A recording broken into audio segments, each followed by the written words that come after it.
Hello again, and welcome back to Illegally Cited. This is Jesse, and I am back for another channel update, kind of a random topic video again. I believe I might have even done one of these at the beginning of the month, but again, we're at the time of the year right now where things are just getting super busy, lots of game releases. People they're a little bit better about spreading things around through the whole year. But with the holiday season, Black Friday, and everything, there is still a ton of stuff coming out, which we'll talk about some as we go here. But yeah, it's just been another busy couple of weeks, and there's a few few different things, few different topics I wanted to chat about again. So I figure let's do another bonus video for you guys, and we'll chat about all this stuff. It's the middle of October right now, which is really hard to believe. I was talking to a coworker of mine literally yesterday, and it was like, on one hand, the year seems like it's flying by. You blink, and poof, there goes the year, there goes a month, there goes a year. But on the other hand, with a lot of the real world shenanigans going on, it feels like an eternity and then some, because every day it just has some new uh, horror that you're hearing about. But anyway, before we get into everything, again, I just want to thank everybody for supporting my work, supporting the channel. It's very, very much appreciated. I've received several different emails. Again, the last few months, I've just been getting emails from viewers, from developers, from whether it's on YouTube comments, emails, social media. I've had a few questions, few comments, and a few people just saying hello. And yeah, no, that's no problem. That's very much appreciated, and I'm glad people are enjoying the content, enjoying the channel, finding it helpful. Yeah, it's very much appreciated. So whether you've been here 10 minutes or 10 plus years, hey, thank you. And for anyone new to the channel, I do unlock videos every Monday, Wednesday, and Saturday.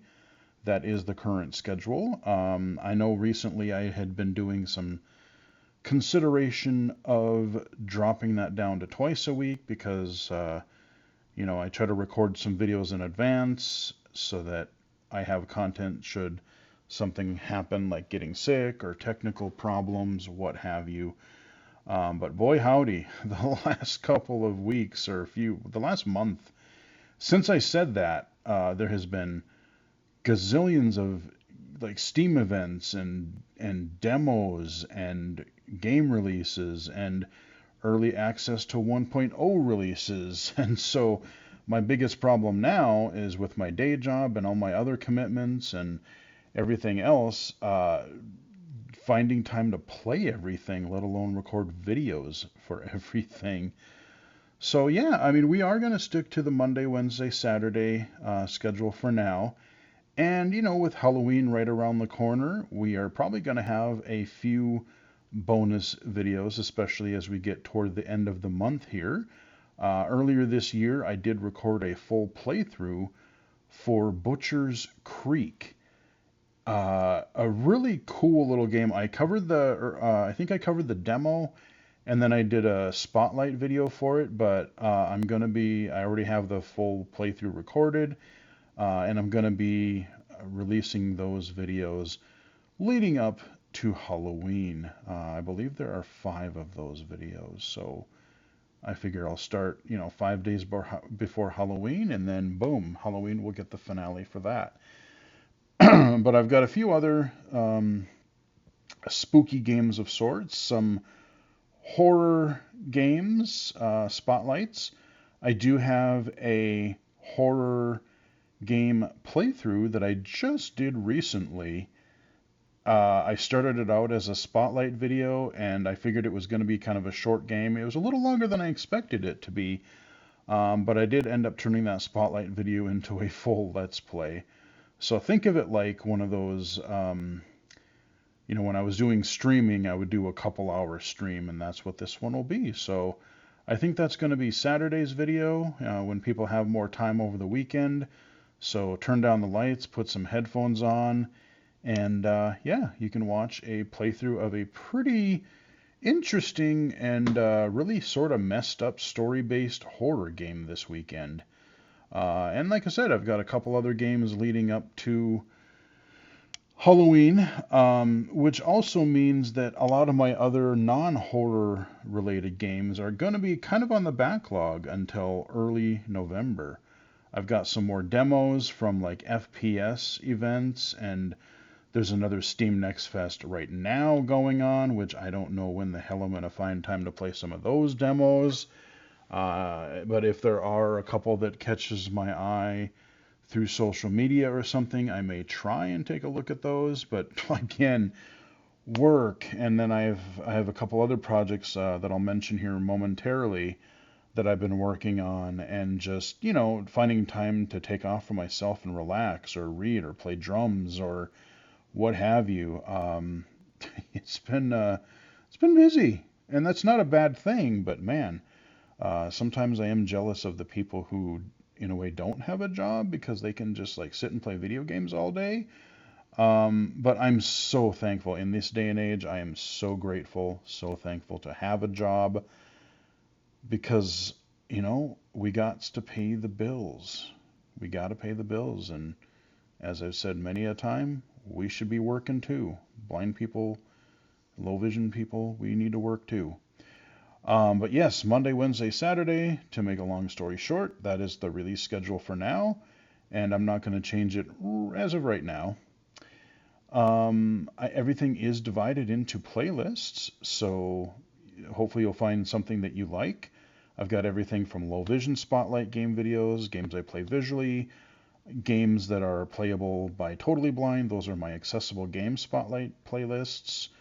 I've got VR content, Growing Up Illegally Sighted, where I answer questions and talk about different blindness, disability related issues and such. I've got some interviews and podcast appearances and stuff like that. There's a playlist for that. There's some geeky, like my Geek Loot Spotlight was a bunch of like collectibles that I've gotten over the years, which I kind of probably should do another one of those. I've gotten some nice new Doom related goodies. I got my mini shield saw, which is a pretty cool little display piece. And then I also got it's a big one too. It's a plushy pillow version of the shield saw, and it's big, it's thick, man. They even put, I like it, they even put like a little Velcro strap on the back, for like, where you were, if you wanted to, like for a handle to hold the thing. Yeah, it's a neat little plushy thing, Doom the Dark Ages kicks ass, and the shield saw is a big part of that. It is super awesome, super fun to use. And so yeah, I've got a little spinny, like plastic and metal version of it, and I've got my big plushy version, because hey, why not? But yeah, check out the playlists, and hopefully you'll find something there. I've got iOS apps and games and accessible AI tools and all kinds of stuff in there. A few Let's Plays here and there, but that's not my focus. But yeah, thank you again to everybody, and check out the playlists. Share the channel with your friends or whoever you think might be able to, whoever you might find may find it helpful.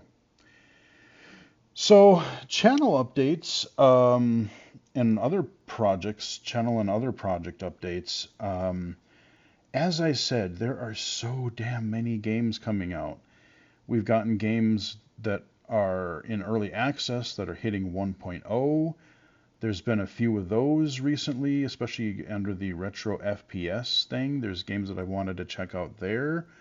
There are just new games that are already on my backlog that I've purchased and gotten either full release or on sale.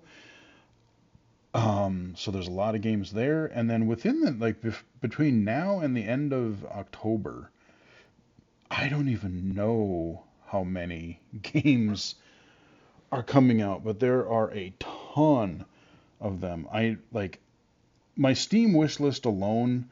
I know next week especially between like the 20th and the 23rd, I'm probably gonna get like between a half a dozen and a dozen release announcements like, hey, this game is now available on Steam, and then I'll look and there'll be, like I said, a half a dozen more. I'm like, oh crap. Which ones do I buy? Which ones can I hold off on? Because I don't know that we know all the prices for all of the games coming out. But I know we've got like a Double Dragon game. We've got Power Wash Simulator, and that's going to be the other hard part. Is I know with all these games coming out, I want to play them, but I know damn good and well that by next weekend, Power Wash Simulator 2 is going to be out, and I can catch up on my podcast, catch up on my reading, and there's just something relaxing and addictive about Power Wash Simulator 2, so I already flat out know I'm going to lose loads of hours to that. That's just unfortunately a given, and that's just what's going to happen. So yeah, Power Wash Simulator.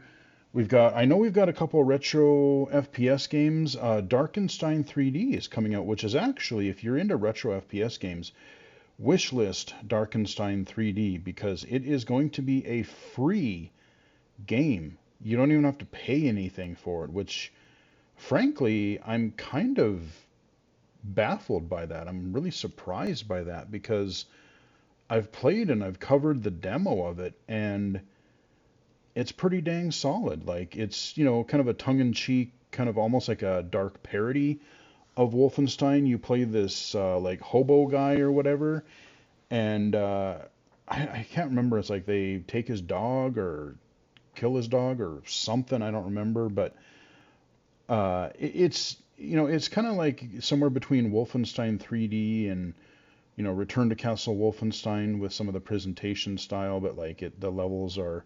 It's going to be a neat little game, a neat little retro shooter, and thankfully that one is free. So I and everyone else can pick that one up easily if you want to. Oh God, what else is there? I wasn't going to, but then I'm like, damn it, I do want to play this, and I think it would be one that would be fun to sink some time into. Vampire the Masquerade Bloodlines 2. I don't believe I've covered the first game yet on the channel. The first Vampire the Masquerade Bloodlines came out, what was it, 2004?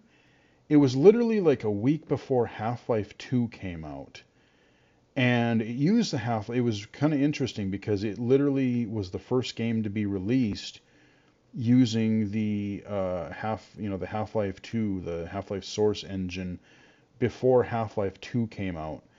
And Vampire the Masquerade Bloodlines was a first-person RPG that you did, you had character conversations, skill trees, you had melee combat, ranged combat, like hand-to-hand, and then melee weapon combat and ranged combat. Those were kind of the three pillars of combat. But you go on these quests and again, it's neat because it was a vampire setting in like a modern day city, and so it was neat because it had all the creaturey type of stuff, but then you had like the real world.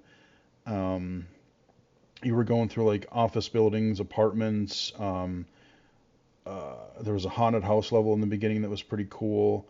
There was like an art museum. There was you're going in the subways, and there were missions related to like hacking into computers and things, and so it was just a really neat game.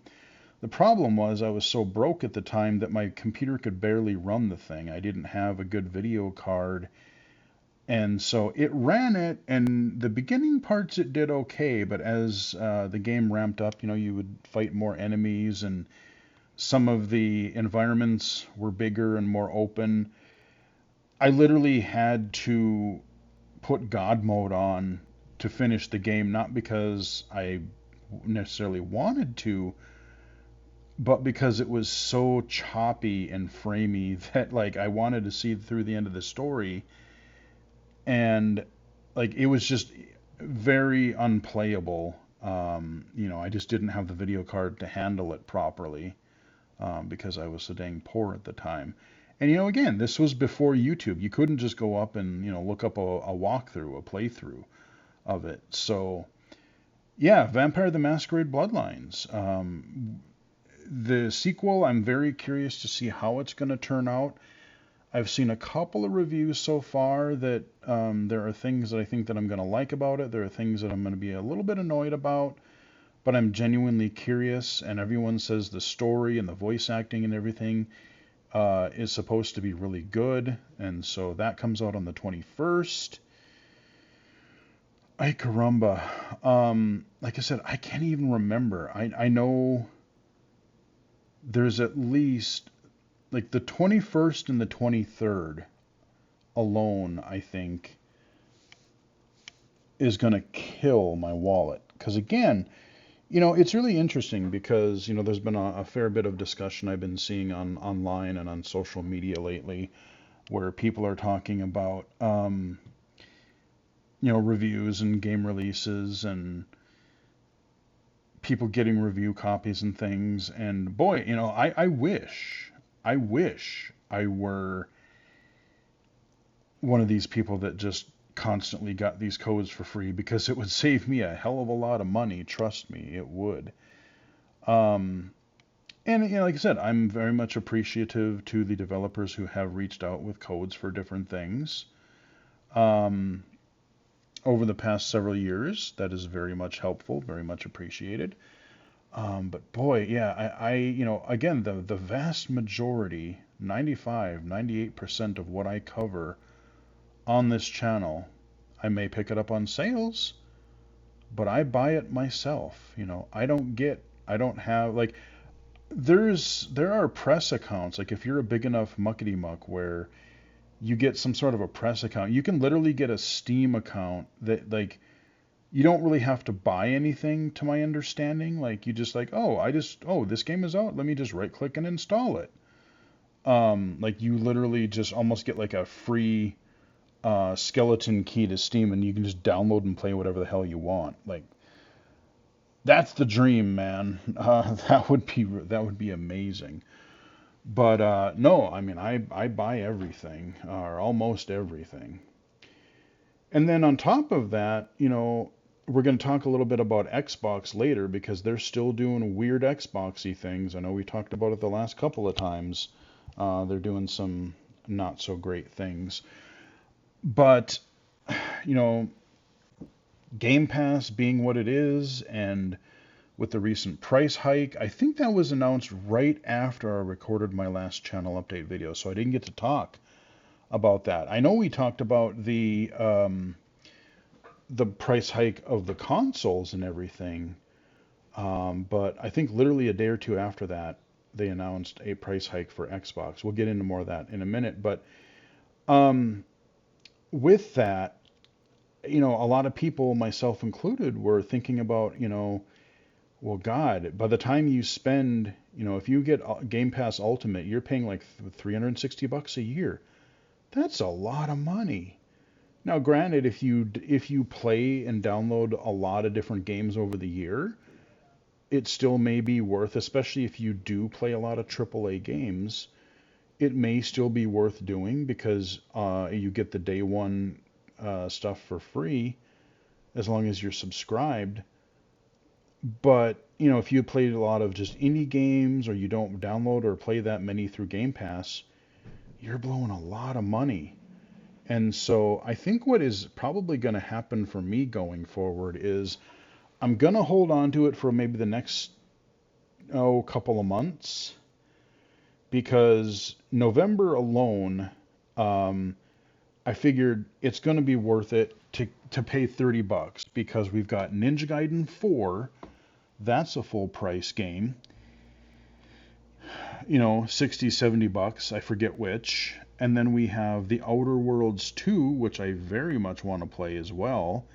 That's going to be a full price game. So there you go. That's 60, $60, $70 there. So you're looking at, $120 to $140 depending on what those are. So boom, okay, I could pay $140 and own them permanently, or especially if I want to cover them in a timely manner, maybe I want to see what accessibility features they have. I can pay $30 in November, maybe $30 in December, because especially the Outer Worlds 2 is probably going to be a little bit of a longer game, being a first-person RPG and all. It's going to take me a while to get through it. So, yeah, I mean, I can pay $60 and play Ninja Gaiden, and I can play the Outer Worlds, and I think there's one or two other big games that might be coming to Game Pass in November. I can't remember. But even if I, sprinkle in a couple of indie games that I just want to try before I buy, that might be coming to Game Pass, I can do that too. But once I have covered those games and once I've played them well enough to know how accessible they are, I might just cancel. It's going to be one of those things, like where, you hear of people just, I'm going to subscribe when there's to Netflix when there's a new show I like, and then or a new season of a show I like, and then I'll cancel it for a while. I might do the same with Game Pass because, a lot of these indie games that I would play, they're maybe $10, $20. And if they're really worth playing, I might just, buy them. And the occasional, like, let's say Forza Horizon, what are we up to, 6 or 7 or whatever the hell it is? If that's the only game that's on Game Pass that I really want to check out for a few months, and especially if it does include that level of accessibility that we had in Forza Motorsport, I might just be, willing to buy it through Steam, and then, I'll have it that way. So yeah, I mean, I'll talk a little bit more about Game Pass when that comes up as a topic, because I want to say a few more things about Xbox, but yeah, so like I said, Ninja Gaiden, Outer Worlds is coming out, we've got Vampire the Masquerade Bloodlines, we've got some shooters, we've got Double Dragon, we've got Power Wash, we've got, and like I said, there's probably a good half a dozen or more that I'm forgetting that I can't remember, and that's this month. Oh, there's Outlaws, yeah, that first-person shooter remaster, Night Dive kicking out another one of the, of course, Mortal Kombat, the Legacy Collection. Ooh, that's another one I'm going to want to sink some time into, not just all the games, but all the like documentary style stuff that Digital Eclipse does. How could I forget? Mortal Kombat Legacy Collection. That's at the end of the month. Fuck, man. There's so many. I got to take like a hiatus. I need to take like a sabbatical from work just to play all these games. But yeah, so that's what's coming. I'm going to try to cover as much as I can on the channel. I'm not going to guarantee, I'm not going to promise that things are going to be covered in a timely fashion. Like, oh, I'm going to cover this on release day, because no, that's not going to happen, because I have horror themed videos I want to do, since it's a good time to release those game videos, being Halloween season and all. But also, like I said, I just don't have time to, I like to, especially if it's a little bit of a deeper game, more complex game, I like to play it a little bit ahead of time instead of just, especially like an RPG where you might have character creations and stat trees and skill trees and stuff like that. I want to be able to explore those a little bit off camera, and I don't want to go start a game from the beginning in an RPG and spend like the first 30 minutes in a character creator. I want to get a little bit into where I can play the game. So yeah, long story short, man, there's so many games coming out. It's ridiculous. So yeah, I will have plenty of stuff coming out in November. I know we've had Battlefield come out recently, which I don't really care about. I don't play multiplayer games that much. And even if I did, the trend that I really hate right now is this whole, I've talked about it, I've mentioned it before, this whole kernel level anti-cheat nonsense. Basically you're having to change something in your BIOS or disable certain things, like some Windows security thing. I forget what the name of the anti-cheat was that I got a couple of games that had it. And they wouldn't even let you play the solo content. Like, oh, if you're going to play the game at all, you have to disable this, or you have to put this anti-cheat thing on. And I'm sorry, I'm not going to compromise my computer security for your multiplayer bullshit. I guess I just don't need to play multiplayer that much then, do I? And so I really hope that Microsoft, I know there was talk about, I read something fairly recently about them kind of trying to push out kernel level software, because remember, was it last year or was it sometime this year? I don't even remember. Remember where Microsoft had that whole, like, I can't even remember what it was called, but like there was like a half a week or a week where all these servers were all messed up because an update got pushed and it bricked everything and locked people out, and like it was a thing. And so it wasn't related to gaming, but it was related to like updates and things like that. But I think that was where they had the wake up call of like, maybe developers, maybe if you're an app developer, maybe you shouldn't be given that low level kernel access that can fuck your system just immediately, and make it hardly, very difficult to recover from. Um, so yeah, that is why that's one of the major reasons I don't play multiplayer games. But honestly, even like shooters and things, like, unless it's a very certain type of game, I just don't get into it. I don't have the time to devote to get good at multiplayer. There's so many other things I want to do, so many other things I want to play. And, with the toxic communities in a lot of these games, it's just, you do something different than people expect, and they just, they're yelling their racial slurs and all this crap. It's just, I don't have time for that. There's enough negativity on social media and everything as it is. But Call of Duty is coming out next month, which I haven't really cared about those in the last several years either. So I know there are things coming out in November, but I think October is really the brutal month this year. And who knows, maybe, usually at the end of the month I get these videos in my YouTube feed of like, hey, here's the top games coming out in the next month. And then I'll look at it and go, oh, hell, I didn't realize there were so many games coming out this month. Oh, dear. So, yeah, I know I spent a lot of time on this, but again, there's just so many games. It's going to be so hard to choose like game of the year type things when I do my channel wrap up for the season, the year. I've been literally making a list of like every time I play a full game, like a full release game, I have a little text file, and I have it broken down into like mainstream games, retro shooters, accessible PC and console games, accessible iOS games, and then some other periphery stuff like, gaming related movies or series or something like that I use. And I'm really glad I started doing that a few years ago, because there's no way in hell I would remember everything that I've been playing this year. I mean, the industry itself is in a really rough spot, especially AAA. But as far as games to play, especially if you play indie games, it's impossible to keep up. There's so much great things. It's never been a better time to play games right now. So that's sort of kind of what I'm going to try to do with the channel. We've got a couple of hardware reviews coming up once these glasses start to ship. And who knows what other things we'll mix in there from time to time.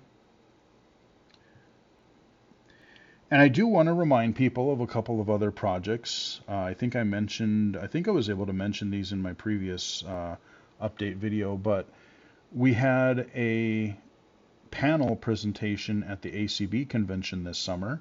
That presentation has been archived on their ACB website. And if you just look up like the ACB podcast, it should be in the podcast feeds as well.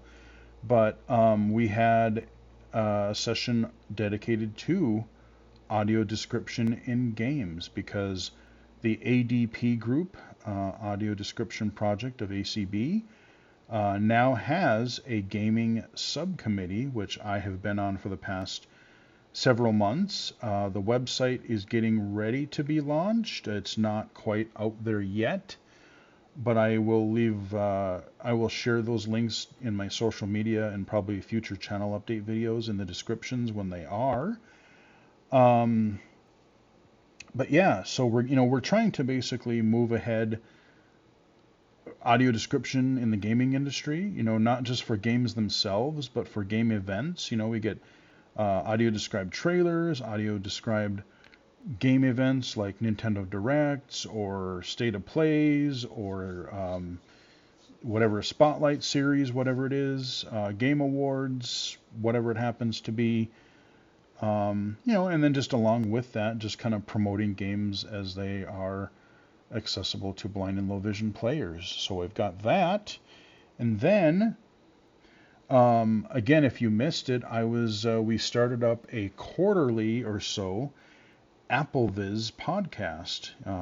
If you're into mobile games, iOS games specifically, we started a quarterly podcast, and that is on the Apple. If you go to the AppleViz website, or if you subscribe to the AppleViz podcast feed series, you will find that in there. We did I forget what months we covered, but the last few months we covered a few games, and that's been a really fun thing to do. So that will be a thing going forward that I'm a part of. That's been a fun project.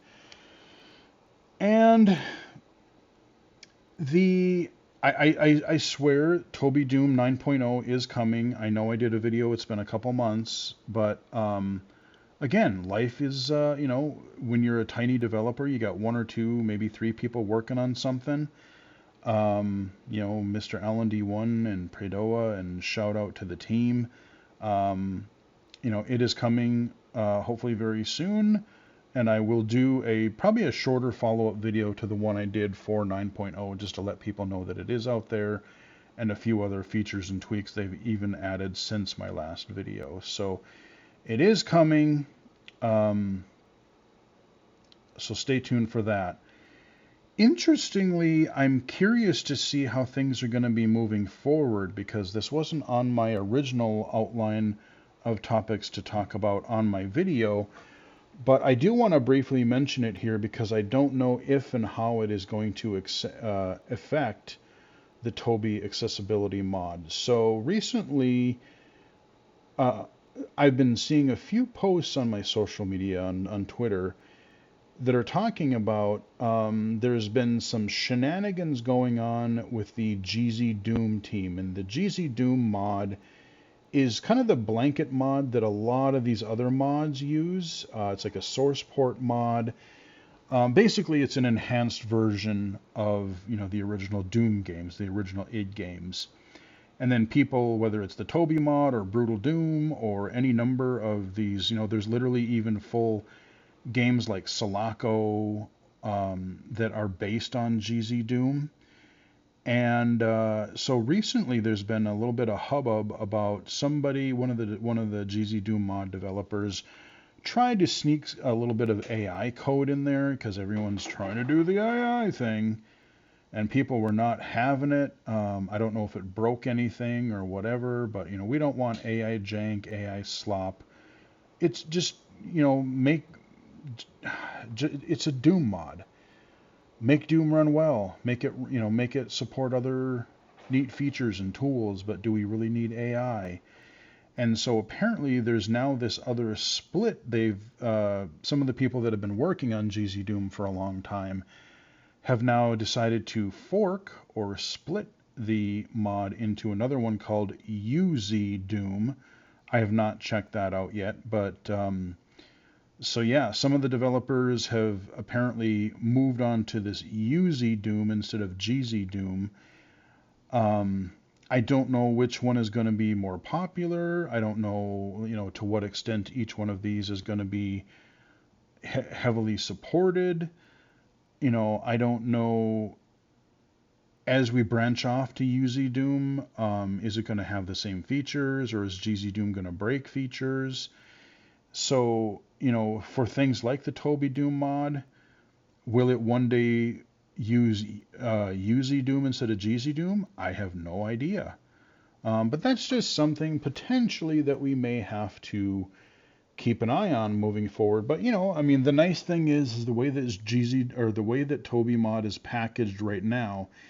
I really like how that's been done in the last couple of major versions, because you used to be able to, or you used to have to go get GZ Doom and then you go get the mod and you piece everything together.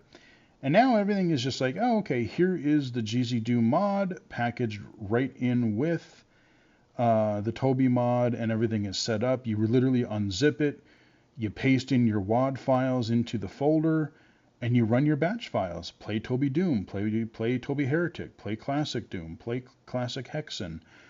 You can do all that. So yeah, I have reached out to Alan just to get his thoughts on what is going on, because again, I'm not a developer. I don't know how this affects anything or if it's going to affect anything. So we shall see.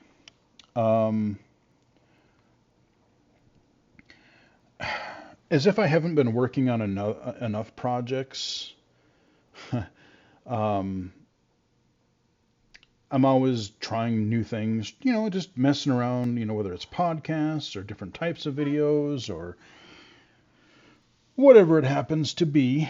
And I have probably mentioned this on the channel at some point, but I think with Brandon's book, again, huge shout out to Brandon Cole, taking video out of the game. If you want to look it up on Kindle, it's a book devoted to blind accessibility for games. It's kind of, it's mainly for developers on, reaching out to developers and giving some guidelines and ideas for how to make different aspects of video games accessible to totally blind players. I've read the book. It's a very informative style. So it's not really dryly written. It's very kind of has a like someone is just talking to you kind of a vibe to it. But there's a little bit of, gaming history or gaming accessibility history for the blind, blind gamers. And then he goes into a lot of details in the latter half of the book about, different aspects. So text to speech or world navigation, audio cues, any number of different things. And there are some really neat things that even I haven't really thought of. I'm like, yeah, that would actually be a really interesting way to go about some of these things. But yeah, taking video out of the game, check that out. But like I said, Brandon's book kind of got me thinking about messing around with my own book. I've been, I've always thought it would be kind of neat to write a book of some sort. And I did a couple of years ago, I did go so far as to kind of think up a rough, very vague outline as to what it could be. I'm not writing a fiction book because I love fiction, but I don't think I'm creative enough to write fiction. I don't have that sort of mindset. And I didn't want to do like a really stuffy, like not necessarily just a nonfiction book, but just like here's a bunch of facts and blah blah blah. So I don't even know if this project is ever gonna be completed. I don't know if it'll fizzle out at some point. It may take several years yet, if and before it even comes out. But the idea that I'm toying with is kind of what I've been doing on the Growing Up Illegally Cited channel, but more geared exclusively toward technology. So rather than doing like a just purely historical, factual, almost like a biography of assistive technology, like a comprehensive history of assistive technology, What I thought would be kind of fun is to kind of do a combination of like a personal memoir and a history of accessibility and technology for blind low vision. So I say memoir because, like I said, instead of just being like, oh, in 1942 this happened, and then in 1956, this company did this thing, and I don't want to write a book like that. Um, Instead, I kind of want to look at it through a personal lens of like, hey, when I grew up, when I was born, in early grade school, we had the Apple II, um, and the Atari 2600. And I count myself kind of lucky that I was born at a time where, like, yes, I know computers existed before like 1979, 1980, but that was right around the time where personal computers kind of started to be enough of a thing to where like schools were starting to adopt them in the classroom. You would get Apple IIs and things. If you were really fortunate enough, some households were getting personal computers. When I was, fairly young, I knew like one or two people who had a computer of some sort. And, it's just really neat because I've gone from not having a computer to having like a really, really old DOS computer. I saw the birth of Windows. Believe it or not, yes, there was a time for all you youngins out there. There was, believe it or not, a time before the internet existed and social media and YouTube and all this. There was a time before the internet. I know it's hard to believe, but there was such a thing. And so I want to look at, like, from kind of my perspective as a low vision, legally blind person, kind of telling my own personal history of technology, not just blindness technology, but like, you know, before we had really computers, what did I do for school? How did I get through that? And then what little computer access we did have. And then when the internet came out, and oh God, we have digital books now, and now we have broadband, because dial up and broadband are completely different things. So I'm kind of working my way through figuring out a kind of a outline for that. And so, like I said, I have no idea if this is ever going to be a finished project, but as of lately, I have been tinkering with the idea of actually trying to put something together for a book idea I've had over the last several years. And I have gotten some feedback from a couple of friends. I have, before I even started writing, just like, do you think people would be interested in reading anything like this? Or, even having an outline of some of the topics I might want to cover in this type of a book. So again, that is something that in my spare time, ha ha ha ha, it's another thing that I'm toying with. And I've actually kind of started tinkering around with writing a couple things down. So we will see how things go. If this does happen, don't expect it for quite a long time. But it is another project that I have been pondering in the back of my head, and I've actually started doing a little bit of actual work on it. So, if you let me know in the comments if this would be something that you eventually would be interested in reading. We'll see if I can get through it. We'll see if it becomes a thing. So it's a long list of projects and things to look forward to and updates and things for myself and the channel and everything. Recently, if you're a fan of games and you're a fan of games hitting other media like movies and TV shows, Netflix just released the first season of a new series based on the Splinter Cell games. I've covered Splinter Cell Conviction. I don't think I've ever gotten around to covering Chaos Theory yet, but I really should. I keep hoping they make a remaster of that. But these are really cool stealth games. Sam Fisher is a really cool character. And this is an animated Netflix series. It is also audio described. It's, I think, 8 episodes.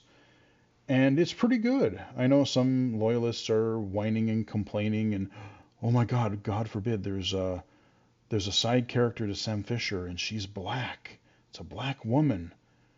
Oh my God, get out the uh, DEI police, whatever. She fits into the plot just fine. Sam is still a badass. And I like the new voice actor that they got for him because Michael Ironside, who has been the main voice actor for the Sam Fisher series, who I really loved in that role, he's getting up there, and so they did get a different voice actor, but I think he kind of balances, he kind of reminds me of the original Sam Fisher voice actor, but he's just different enough to where it's still pretty good. And I did just see on Twitter yesterday or the day before that they already have renewed it for a second season, which I'm glad because, Netflix has done really good with a couple of their Castlevania series. I've really enjoyed Castlevania and Castlevania Nocturne. If you haven't checked those out, they've done a few other series that I haven't yet checked into. Of course, we've had a couple seasons now of Twisted Metal. I think that was, what is that, a Paramount or Peacock or some damn thing. So there have been a few. I know there's a Devil May Cry series that I have yet to watch. The Fallout season 2 is coming later this year, so I like the first season of that. So yeah, I mean there are some good. The Last of Us, of course, season 1 was really good. Season 2 had its moments, but I don't think it was as good as season 1. Maybe once everything is released, because they're basing it off of The Last of Us 2, and there's so much content in that game that maybe I'll have a better holistic impression of the series once they cover everything, but we'll see. But yeah, so there's some good gaming media as well coming out. Blind Awareness Month and Disability Employment Awareness Month. I think both of these are very important, but at the same time, I've said this in other videos that while they're important, I don't really like to put a lot of, I've done specific videos on like Disability Employment Awareness Month in the past, and I still think that's very important. Early on in the video, I said, and I've said many, many times on the channel already that just because we're blind, the rest of our bodies work. So we should be able, and we should be expected to contribute to society as well. We shouldn't just mooch. And I think that is important. I know some people don't like when I say that, but that's okay. I think it is, if we're able, we should be able to support ourselves. We should be expected to support ourselves. I mean, even if you volunteer, just give something back to the community. Don't take. I mean, even before we had, like money and everything, if you were on like a physical goods-based society, like a bartering society, like, okay, if I do this for you, you will do this for me. Oh, if I make bread for you, you will hunt and kill game for me, or you will plant something in your garden for me, and when I do this for you. It's kind of like a communal thing. You gotta support, you gotta give something back, and not just live off the government and take. But at the same time, as much as I think that these awareness months and everything, yes, they serve a purpose, but the problem that I've always said about these is like, oh, now we've given you a week or a day or a month that you're supposed to care about some sort of cause, Breast Cancer Awareness Month or disability or pride or whatever it happens to be. And, if we are a decent human being, if we're a decent society, these are things that we should just trying to be not just advocating for, but by our actions, we should be trying to support these things every day. I'm not visually impaired only during October, or I think, what was it, July was some sort of disability pride month or something. I don't, I don't turn my disability off at will or whenever I feel like it. I live with it 365 days a year. I don't make it I have my skills and my coping mechanisms and whatever I need to do to get around difficulties, but I don't let it rule my life, but it is always a part of my life. I mean, I can't drive. I can't just hop in a car and go somewhere. There are certain things I just can't see super well, or I need to, read things with magnification or speech. So, like, I get what the purpose of these awareness months are for. But as I said, it's so easier if you're an individual, or especially these big companies that are like, we stand strong with people with disabilities, and we think that everybody should be included, and blah blah blah. But then when you ask them to fix their website because it's horribly inaccessible or inefficient, and like, yeah, but we got so many other things. That's, we have other priorities, and we'll get to it when we get to it. But it's important. Remember, it is important, and people should have equal access. But if you guys could just do that, and we'll get to it when we get to it. There's kind of this double standard. So that's all I'm really gonna say, because I've covered these types of awareness months before. So if you celebrate, cool. I mean, and again, if I'm not saying that they're bad necessarily, if you have, now that people are paying attention because it is disability awareness, or disability employment awareness month, whatever. If you have people's attention, because they actually are listening for a change, yeah, speak out, advocate, inform. That's great. But that's where we go with that. On a sad but related note, we have a whole bunch of stuff happening in the real world. I don't know what's going to be happening with it all. About a week ago, literally, as I'm recording this video, a lot of people got furloughed and potentially laid off through the Department of Education, and now there's some courts that are trying to overturn that decision, at least temporarily. So I don't know what's going to happen with that. VRS, your General Vocation Rehabilitation Services, is going through some things. There can be layoffs and stuff with that. Of course, we've been now in a federal government shutdown for, over 2 weeks now?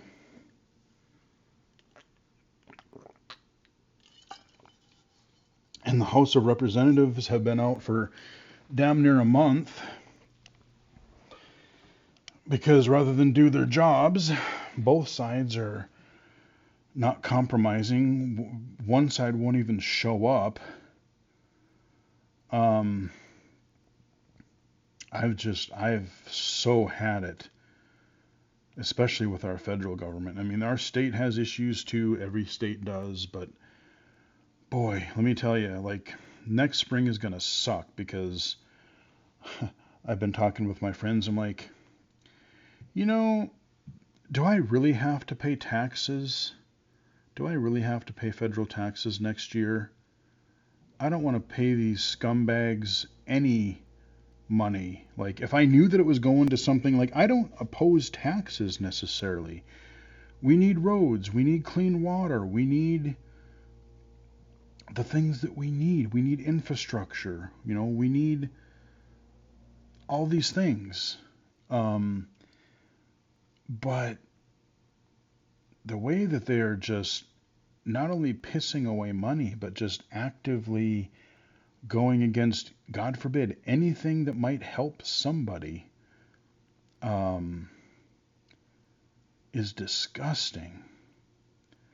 And the way that they're rounding up people, hurting people, oh, you look a little bit brown. Well, we're just gonna lock you up without questioning, and then possibly, hopefully, maybe release you at some point. But I can't even imagine what it would be like, especially right now, if I were black or Latino or anything non-white. I mean, I count myself lucky that I am, but I still think it's horrible. I have plenty of friends over the years, um, that I wonder how they're doing and I fear how they're going to be treated. Um, Trying to take away, I mean, again, the reason you want to take away education, if people are stupid, if they're uneducated, they're uninformed, they're uneducated, they don't know how badly you're fucking them over. So, of course, they don't want people to be educated. Of course, they want to manipulate the news so that they don't tell you things, the news doesn't tell you things that the man doesn't want you to hear. Because if you knew, and then you would be pissed about it, and then you might be inclined to revolt. Um, there was talk about, and I don't know if they've walked it back, but they were talking about some show of force. Oh, look at how tough and powerful we are. Because we're so insecure, we're going to launch missiles in California to, this weekend for this against these no kings protests that apparently are going on. It's just, I'm glad I have my day job. I'm glad I have all this XR access and audio describe stuff and games and all these things that I'm trying to make the world a better place. I'm trying to help people, because if I didn't, and like I said, I can't, I'll poke my head out of the hole every once in a while to see what in the hell's going on. But our news is the media. The news is not news anymore. It's just a bunch of suits speculating and giving their own opinion. I mean, they're basically like the same thing that I'm doing right now and giving my opinions and my thoughts and blah blah blah. It's just these suits get paid millions of dollars to sit on TV and babble and apparently now just regurgitate what Cheeto Hitler wants and his cronies. Not a fan, but hopefully we'll get through it. Hopefully we will survive. But the reason, like I said, the reason I kind of bring up politics again, I know people say keep your gaming out of or keep your politics out of gaming, keep it all out of accessibility, but it's literally impossible to do that now. If people rely on medical assistance, if they rely on Social Security, if they rely on if students rely on services through schools, their IEP programs and equal education, if this stuff starts getting taken away, there's going to be a lot of people that are going to be screwed out of a lot of things. And you think it's hard now, it's going to be even tougher. You got prices of everything going up, despite what they would have you believe. Oh, it's never been a better time. It's never everything has gone down in price. I don't know about you guys, but my grocery bill, I get like a few bags of groceries, and maybe what used to be a little over $100 is damn near $200 now. So, no, I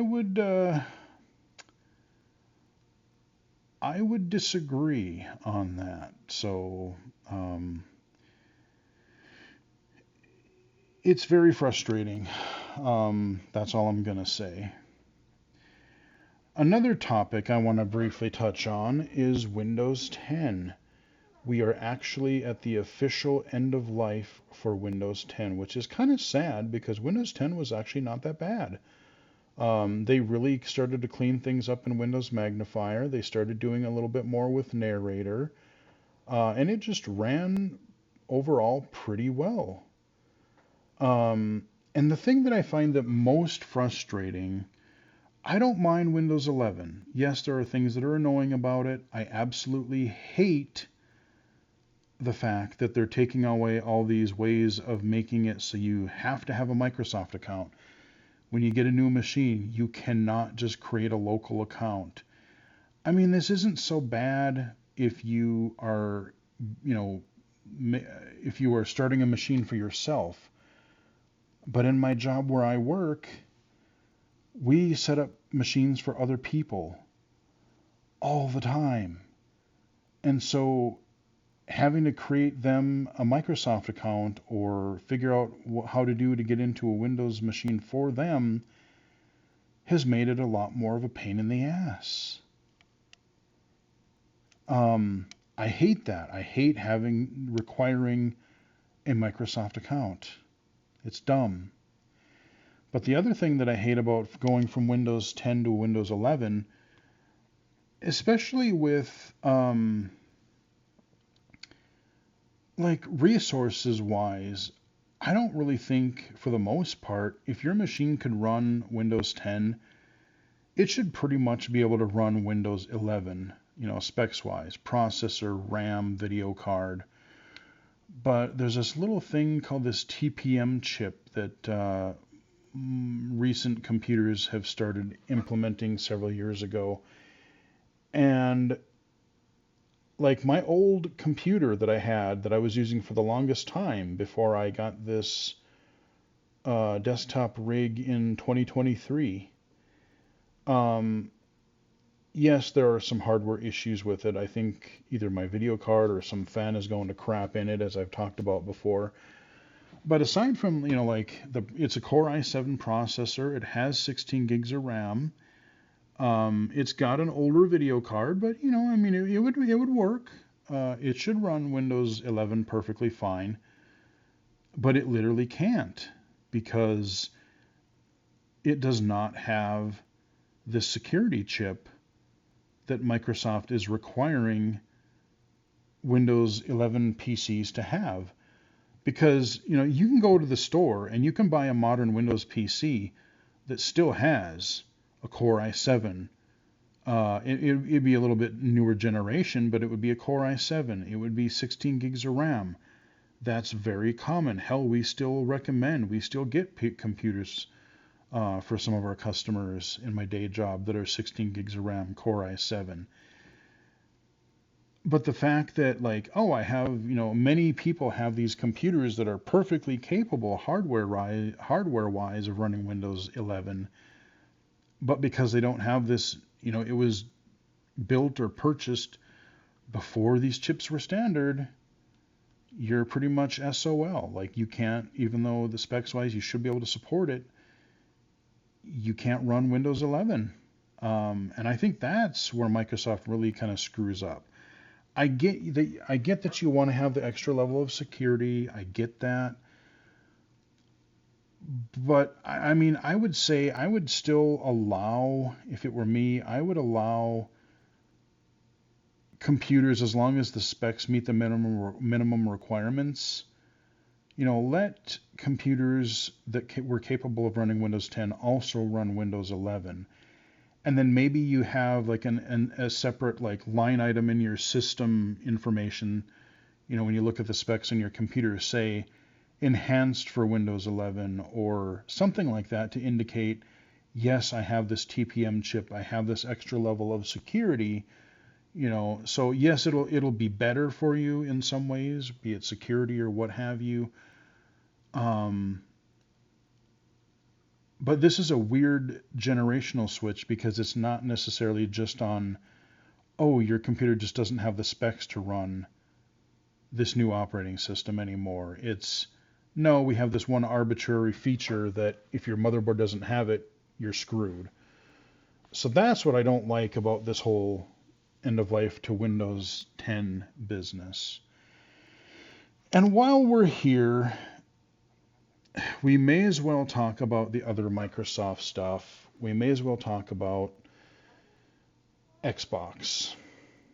And what even is an Xbox anyway? Like I said, I've talked about this before, but we have a few new developments. As I said before in the last update video, now is not a good time to be. I hope if you wanted an Xbox, I hope you bought one already, because I don't know if the prices are have raised up already or if it's at the end of October that they're going up, but all of the Xbox Series X, Series S are jumping up in price yet again.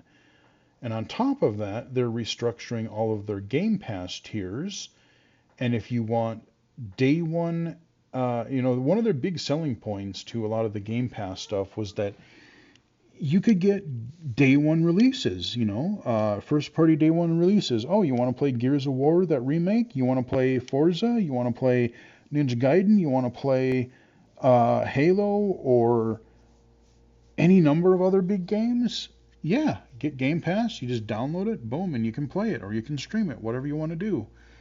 Now that is only, I can't even remember there's 3 tiers, and I don't remember what the names of the first 2, but like you have to literally have, if you want day one access, you have to have Xbox Game Pass Ultimate, or Game Pass Ultimate. And that went from $20 to $30. And so it literally went up 50%. And that would be one thing. That's a huge jump under ordinary circumstances. But then you raise the price of the console. You raise the price of Game Pass. And then on top of that, everything else is going up. Every other subscription that you might have. Netflix, Disney, Paramount, Peacock, Hulu. All those are going up. Groceries, rent, utilities, everything is going up. And so Microsoft has had a bit of a hard time in general, and they've been shooting themselves in the foot. Like every time they get some good releases for games or potentially do something good, they shoot themselves in the foot at the same time. And so now, it's like, well, what do you do? Because if you liked Xbox, we had a lot of people in the Xbox 360 days. I loved the 360. Yeah, the Red Ring of Death sucked, but XBLA was great, or Xbox Live was great. XBLA, the Summer of Arcade, loads of indie. That's when the indie games really started taking off. Downloadable games.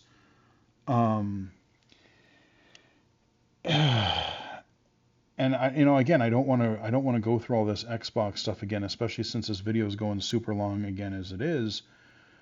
But I don't know, man.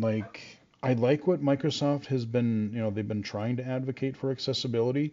They were the first one that had an accessible game console.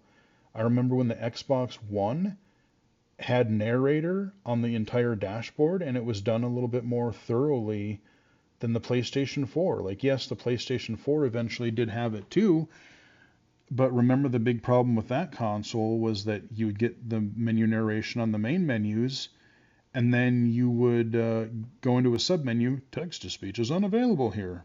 Great. They fixed that with the PS5, but, Microsoft has done some interesting things. And they say that they're going to make a new system. Both Sony and Microsoft are theoretically, people are saying 2027 is when We might be getting new systems, and to be honest with you, that does not excite me at all. That does not excite me. I'm not looking forward to a new system at all. I mean, I think before you start doing new systems, I think we ought to get a handle on the industry as it is now, especially in AAA and your first party stuff. You're constantly laying people off in waves, all these big buyouts, and then you close, sub studios or whatever, and then you're, like I said, what is this, the fourth layoff term from Microsoft in like 2 years? AAA games release broken or buggy. Games themselves, you got to have like a freaking 8 terabyte drive to store a game anymore because games are so freaking huge. But there's always, everything has to be, and everything is, like I said, the AAA stuff, everything is about, well, we'll release it now and we'll fix it later. You get frame rate issues, you get stuttering, you get instability. And then on top of that, they have the balls to say, well, it's not going to be a $60 game, it's going to be a $70 or $80 game. And then on top of that, it's going to be a live service. And then there's going to be cosmetics, and there's going to be microtransactions, and there's going to be all this monetization bullshit that I'm just over it. I don't care. It's one thing to be like, okay, we're going to release a game and then we're going to release a story-based expansion 6 months later. I'm totally fine with that. Totally fine with that. But like I said, everything has to be a subscription or a live service, or, you pay, again, 60, 70, 80 bucks a game, and then they bend you over continuously for even more. And like I said, it would be one thing if that's all people were buying, using their money to pay for games. But everything is going up in price, and people have to pay for their housing. They got to pay for their food, their utilities. They got to pay their medical stuff, their insurance, their support their family, just all these other things. And especially if you're looking at, what you would kind of consider the game industry for the past, 20, 30 years, it can't sustain itself that way anymore. I'm totally fine with the more stylized visuals to a game. Not everything has to be 4K, 8K, 2400K, ray traced. I mean, yeah, it's nice when games look nice, but give me a cool art style, give me a crunchy pixel art style, give me cell shading, give me whatever. I want a game that I can buy, that I know it'll run stably, it'll run well, and that's fun. I play games because I want to have fun. I want to experience a story, or I like the gameplay mechanic, or both. And that, my friends, is why I'm covering so many smaller games on the channel, indie games on the channel, because they're kind of focused on what games have been in the 8, 16, 32-bit days, even PlayStation 2 era, even 360 era is almost feeling retro at this point. So I don't know, man. Xbox is in a weird place. And then on top of that, within the last day or so, the Xbox ROG Ally and the Ally X have been released. These handheld devices, and they confuse you, because if you're not keeping up with this like I do, if you're an average Joe Schmo consumer, and you go to your store and say, oh, there's a handheld Xbox. Cool. These are not handheld Xboxes. Yes, you can play some Xbox games with them, But these are Windows PCs with an Xbox skin over them. So anything like, even on my Series S, I can go back and I can play Xbox Live Arcade games from the Xbox 360. I can play Luminous Live. I can play the Turtles game. I can play the Simpsons game. I can play anything that, that are no longer available on these storefronts. I can still play these games. But basically, these handheld ROG Ally machines, these are just, like a Steam Deck that run Windows. And yes, you can run things that are on PC Game Pass. And if you have Game Pass Ultimate, you can stream some other games that, that are Xbox exclusives or whatever. But I think people are going to be confused and if not a little bit disappointed to know that, oh, wait, you mean I can't play my entire backlog of my Xbox library the way I can out on a Series X? Like if I have backwards compatible Xbox One or 360 games, you can't just play those on these handhelds unless Microsoft, does some emulation and support. I hope they do, because I would love to be able to play some of those games. I love, again, Luminous Live. I have the X-Men arcade game, the Simpsons arcade game, those beat 'em ups. They released those on XBLA for a while. You can't get them anymore, but I own them, and I can dig out my 360 and I can play them. And I would love that stuff to be supported on these handhelds or on a PC. I would love to go to my Xbox app on PC and be able to play those. So the performance is good from what I hear. But again, the base model, the ROG Ally, is like $600, and the X is $1,000. I mean, granted, you're getting a lot of horsepower and whatnot, but again, you combine that with the increased games, and then if you got to get Game Pass, that's a lot of dough. And again, if people are playing a lot of smaller titles, indie games, you can get Steam Decks depending on the original version or the OLED between like $300 and $600 tops. So it depends on what you want to play. Like if you really want to play the most high-end stuff, maybe it would be worth it to get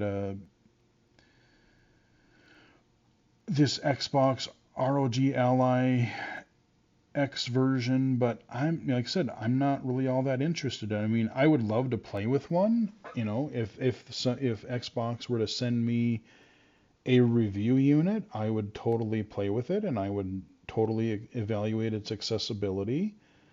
I would be glad to do it, and I would be glad to play with it, but would it be something that I'm going to go run out and buy and play, and buy right now for me? No, I have a Steam Deck OLED, I have a Switch 2, I have a gaming PC, I've got a PS5, I got a Series S. I don't need to spend another $1,000 on a handheld when I'm going to be mostly playing on my PC anyway. I don't know, man. Microsoft is it's a weird spot. They finally are coming out with some good games. But they are, again, I'm really looking forward to Ninja Gaiden. I'm looking forward to the Outer Worlds 2 this month. Forza next year. Fable. But I don't know. It's going to be an interesting time, but like I said, I'm not looking forward to a new generation. I would much rather the industry focus on, let's settle down, let's start releasing games. Like if you're going to release a 1.0 release, digital, physical, whatever, make sure the damn game works, especially if it's not a multiplayer game. Like I understand server congestion because everyone wants to get in and play it the first day or two. There's always going to be a little bit of that, but like especially a single player game, it should not be broken. It should not be stuttering constantly. It should just work. I'm perfectly happy with the fidelity. Maybe we should, again, focus less on graphics. Let's maybe focus on gameplay and making a game fun and unique. And, enemy AI, or, I'm not talking about AI, shoving AI slop in there, but I mean, I'm like, make the enemies smarter, make them do cool things, just make the gameplay better. That's what I would want. Um, I don't foresee myself getting either new system in 2027. I just have no interest right now because if prices are going up from Sony and Microsoft now, and that's now, 2 years from now, who the hell knows? You might be buying a base Xbox for $1,200. You might be buying a PS6 for $1,000. By that point, I'll just get a damn computer. Anyway, some other unfortunate news that I literally just heard about yesterday as I'm recording this. A lot of people may not know who this is, but he was an influential guy. I hope I won't butcher his name. Tobanobu Itagaki. He was the head of Team Ninja, and he was behind like the modern 3D Ninja Gaiden games, like the original one that came out on the Xbox and everything, Ninja Gaiden Black, the Dead or Alive series, fighting game series. A lot of people like those, but like, these games, especially the Ninja Gaiden, they went from the 2D NES Ninja Gaidens, and then they brought it back on the Xbox, and we are like, oh, how's that going to be? And Ninja Gaiden Black, I literally covered Ninja Gaiden 2 Black recently. These games were cool. They were hard, but they rewarded skill. They rewarded mastery. You had to pay attention. These were, I mean, and they were technical showcases, man. I mean, that game, like that, the original Ninja Gaiden, really showed what the original Xbox could do. I very fondly remember playing that. I remember playing Dead or Alive 2, Dead or Alive 3. Never got into the whole beach volleyball thing, but yeah, Tomonobu Itagaki, R.I.P. So yeah, we're starting to lose more of these industry people. And speaking of another person I found out that we just lost, Ace Frehley from Kiss. We lost Ozzy recently. Now we lost Ace Frehley from Kiss. And it's only going to happen more often because a lot of these guys that are in a lot of the rock and metal bands,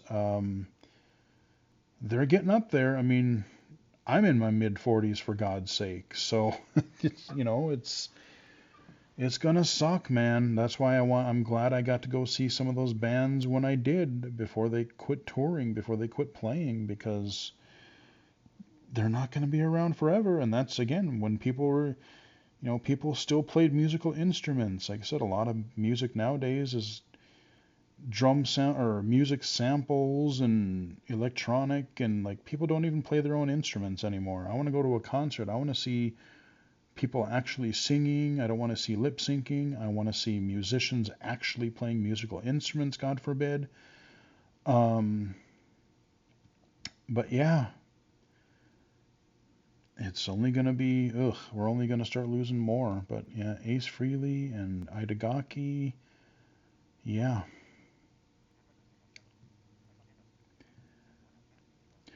And we're almost done here. I will briefly touch on, this week Apple did announce refreshes of some of their product lines.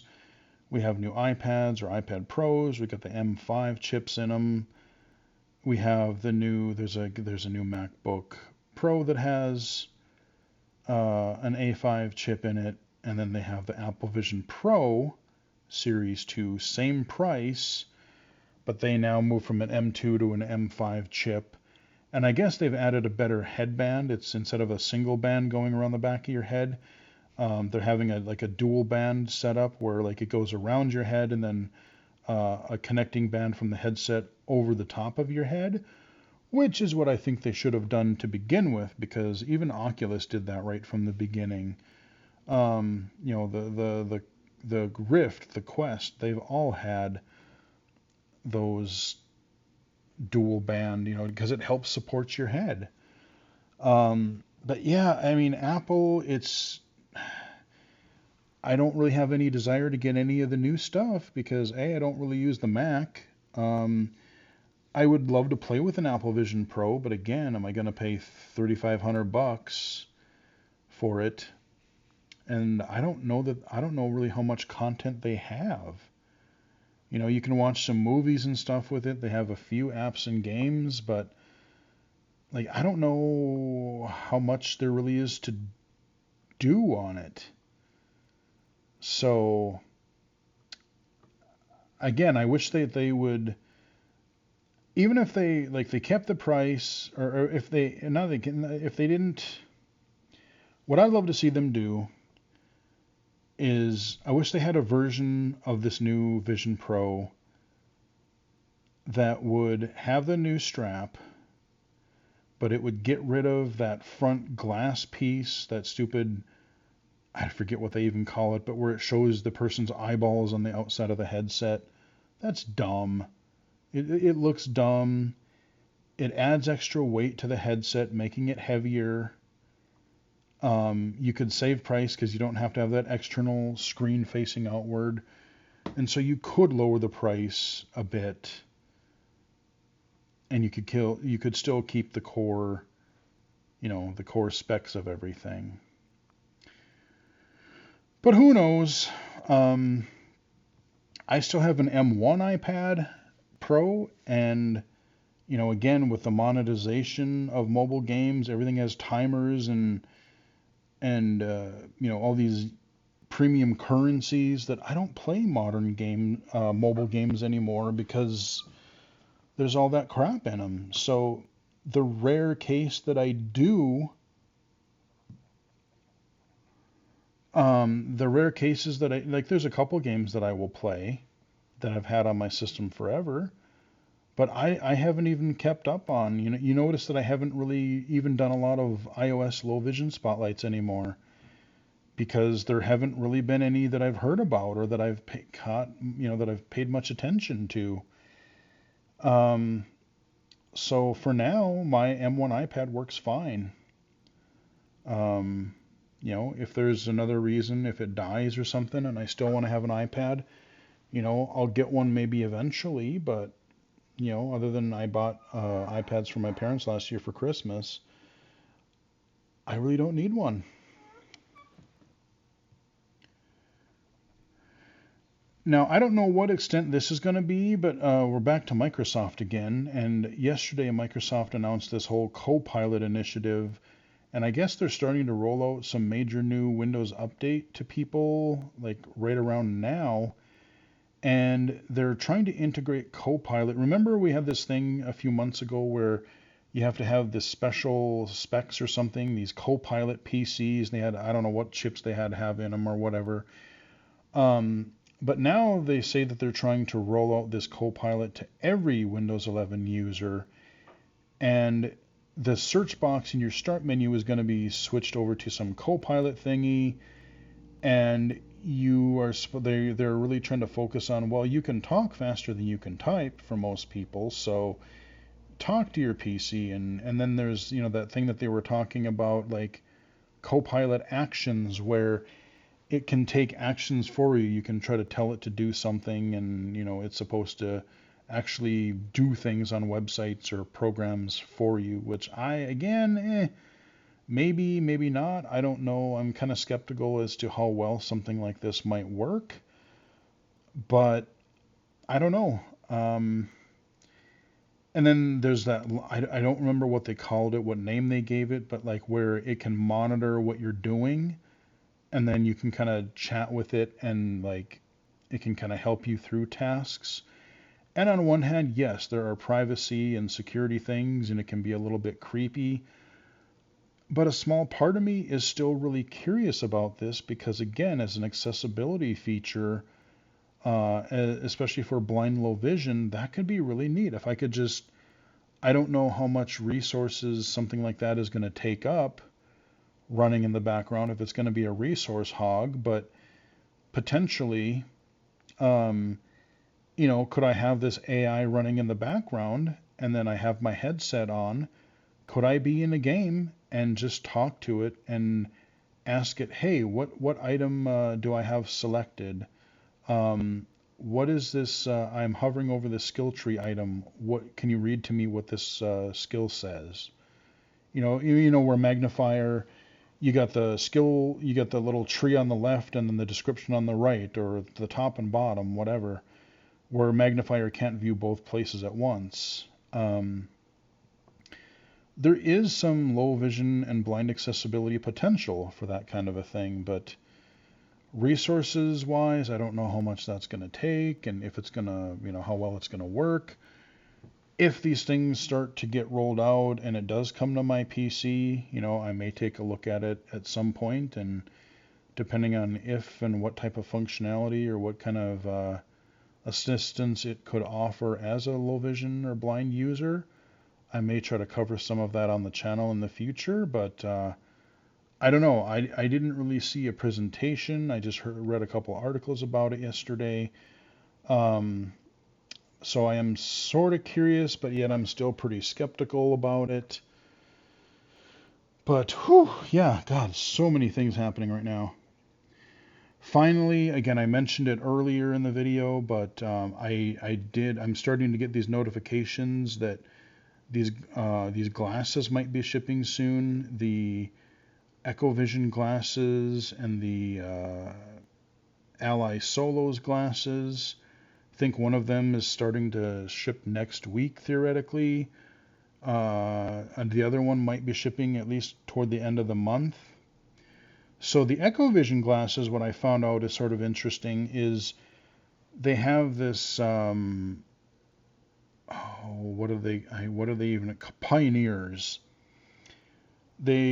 So apparently, if you want, you can sign up to be a pioneer and you pay for the glasses, but these aren't officially, like, they're still kind of like a prototype. They're like a near final prototype or something. And so if people elect to choose to be a pioneer, they will get these glasses and they can kind of help, test and shape what the AI features are going to be. And then you ship those back, and then you'll still be eligible. You don't have to pay for the new glasses when the real ones come out. You'll be able to get those. So I did select to be a pioneer to see what it is going to be like. So I don't know. Hopefully within like the next 2 weeks, 4 weeks or so, I might have some new glasses to play with and talk about. Whew. And yeah, that is everything that's been going on. Good, bad, everything in between. Lots of new games, some new tech, potentially weird new Windows updates, new Mac products if you need that this year. We'd had the phones and watches and whatnot last month, and now we've got iPads and Macs and whatever else this month. I will get around to games when I can. We got a lot of Halloween content coming out before the end of the month. And then we'll still have some demo videos. We'll still have some, probably a couple early access videos. We'll have some spotlights. And like I said, I'm looking forward to a lot of indie games coming out on Steam, smaller games on Steam. One or two big, I'm looking forward to, hoping Vampire the Masquerade Bloodlines is good. That's a rare AAA game that I'm going to check out. Through Game Pass, I'll check out Outer Worlds 2, Ninja Gaiden 4, and whatever else I can get my hands on. So I hope you guys enjoyed the video. I know this has been a hell of a long one again, but again, there's just so much to talk about. And that's why I've started even doing these more than once a month, because it's just been non-stop busy. new projects, new games, new events, new hardware, new software, new whatever. And then all this other stuff going on. Like I said, stay tuned. Hopefully Toby Doom will be coming soon. I really want you guys to play that, because what I've played so far, it's really good. Yeah. Let's wrap it up here. I hope you guys enjoyed the video. Give it a like if you did. Follow me on Twitter at BGFH79. Blue Sky at Illegally Cited. illegally-cited.com, and right here on YouTube. Until next time, I will chat with everybody again later.